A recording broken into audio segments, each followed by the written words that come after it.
Hello everyone, it's Scott and welcome to episode 5 of Sky Factory 2. So, where we just left off was we had just created our cobblestone generator.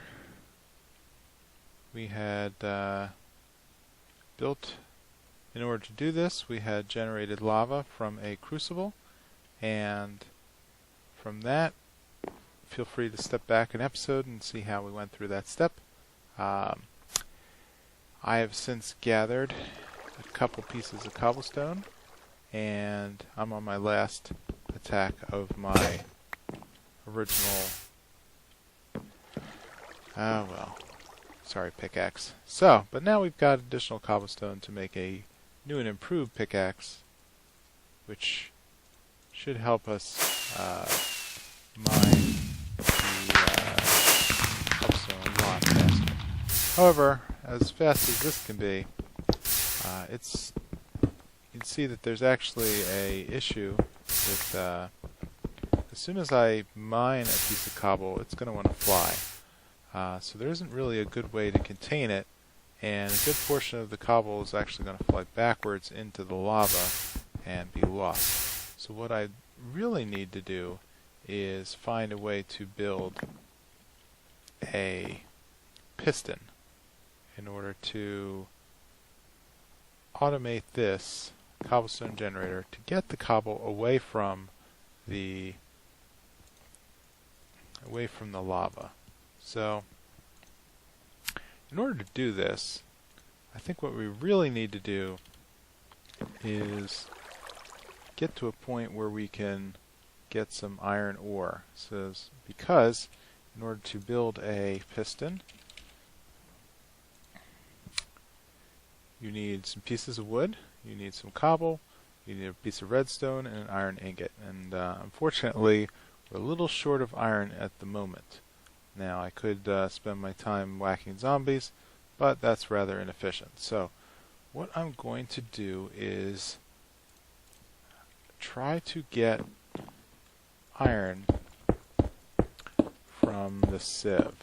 So, what I'm going to need to do is first get some items that can be sieved. So, I've taken all of that wonderful cobble that we've just mined, and I'm going to smack it with this stone hammer.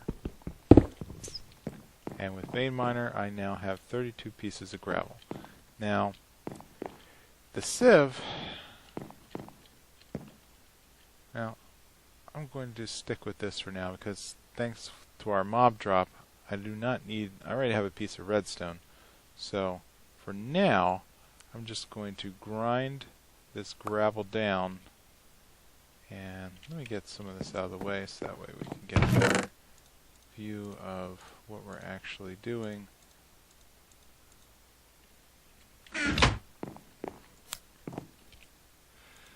The sieve. Right here you can see that there's broken ore that's being produced when we sieve gravel in our oak sieve.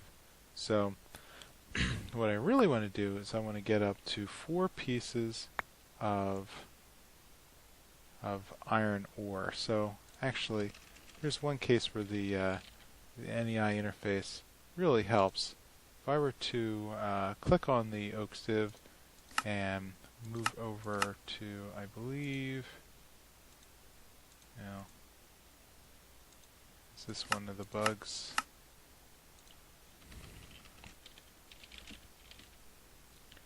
Iron ore, broken iron ore. Well, here we go. Alright, so the sieve and gravel produces these drop chances. So what's really good is I have a 1% chance of getting diamond or emerald, 5% for lapis, but what I really want is the iron ore, which has a 1 in 5, 20% chance of dropping. So once I start grinding here, I think I'm going to get my iron very quickly. So let me just run through this so I can focus on my iron ore. Now, iron ore by itself cannot be formed into iron directly. What we need to do is we need 4 pieces of broken iron, which can then be converted into a 2x2 block, and that iron ore block can be burned in a furnace to produce our iron ingot. So just as a quick example, broken iron ore becomes an iron ore gravel. Iron ore gravel in a furnace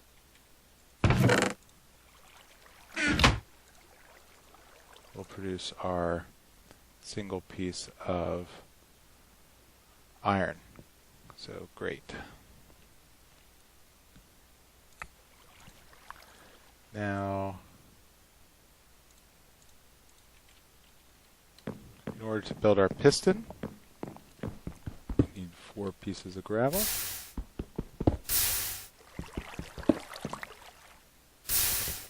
Okay. Just missed that guy. Great. 4 pieces. Okay. You need that. I'm just going to take a quick shortcut back over to Mod Farm so we can get our redstone. Which, here we go.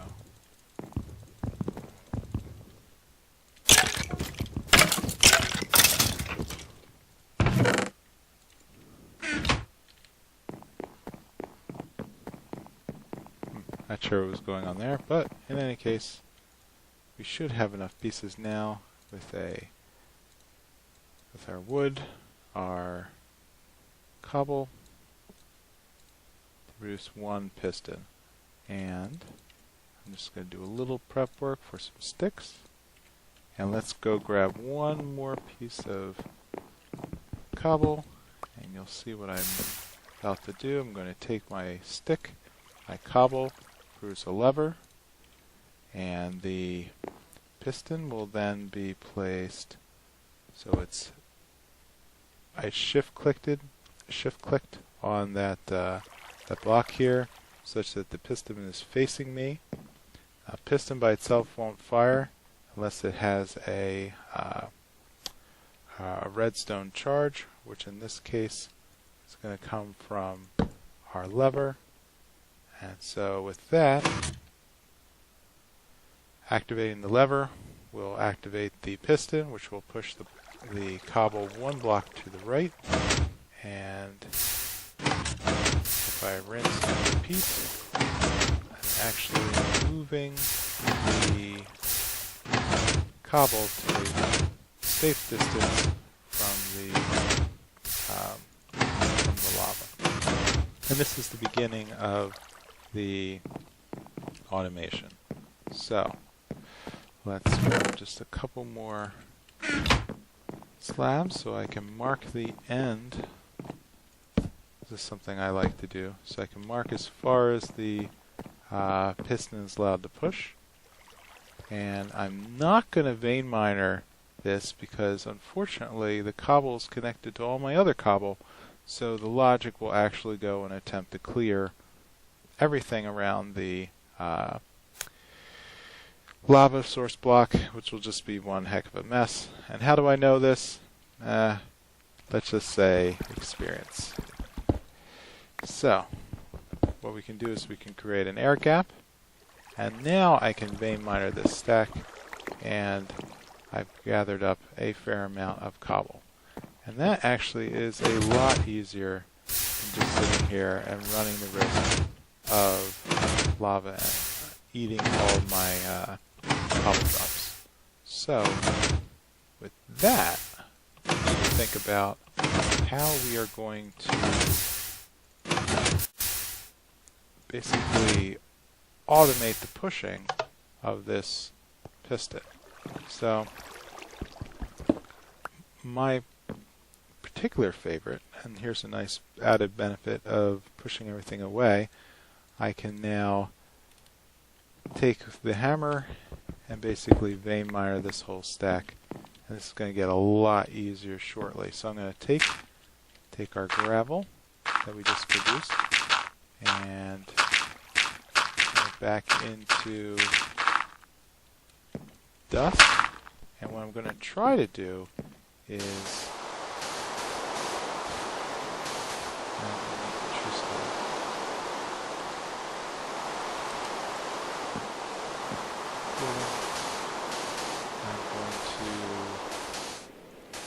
convert the sand into dust, and then from there we're going to sieve the dust, and I'm trying to get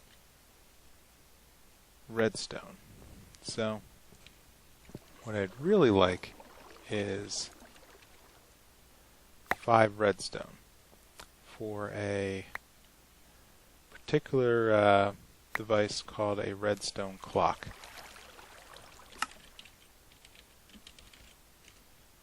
So this device, the redstone clock, takes 4 redstone around the side, a redstone torch, which is, pretty much standard Minecraft, sticking a redstone. And this clock then sends a continuous pulse out to whatever is connected to it. Pretty much just as if you had created a back-to-back redstone clock circuit using delays. But the benefit is that this takes a lot less redstone, and it doesn't have some of the let's say issues of redstone clock loops. Some of those don't play well when you're in a server environment. So I'm going to grind down the rest of this 6 dust and melt some cobble into stone, and after that I will be right back. Okay, we're back and we have the material to continue. So what we need to do is we're going to create that redstone torch, and I'm going to show you the magic of the NEI, that when I left click again, bam, redstone clock. And I built out the platform behind the piston, and I also replaced some of the cobble with glass, which, as we know, can be made from melting sand in a furnace. And with one click, you'll see that I am now automating my piston. The clock is giving redstone pulses, just like clicking the lever would have done. And now, just like that, I've incredibly sped up my ability to produce gravel, because I can vein miner this whole stack without affecting my cobblestone generator. And so from there, I think we're going to call it an episode, so please leave a like or a comment, and I will see you next time. Bye.